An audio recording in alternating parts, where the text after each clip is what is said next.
ती रडते आहे. दिसत नसली तरी तिची हाक तुमच्यापर्यंत पोचली पाहिजे. ती पांघरूण मागत होती. मी तिला उघडे करून उन्हात पोळले. पाल्यापाचोळ्याच्या तिच्या गोधडीला मोडून तोडून चक्क जाळले.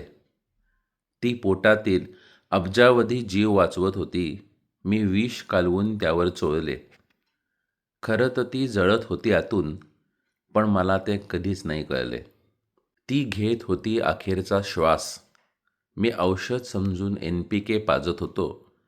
ती जेव्हा गुदमरून मदत मागत होती, तेव्हा मी यंत्रांनी तिचे पोट फाडत होतो. ती दरवर्षी कमी बोलू लागली, कमी देऊ लागली. मी नापीक समजून एक एक तुकडा सोडत होतो.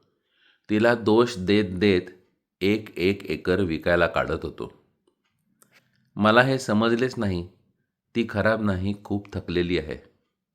तिला औषधांचा भडीमार नाही, मोकळा श्वास हवा आहे. ज्या दिवशी मी तिला उघडं पाडणार नाही, ज्या दिवशी मी तिचं पोट फाडणार नाही, त्या दिवशी ती मला उपाशी ठेवणार नाही. कारण शेवटी ती आई आहे.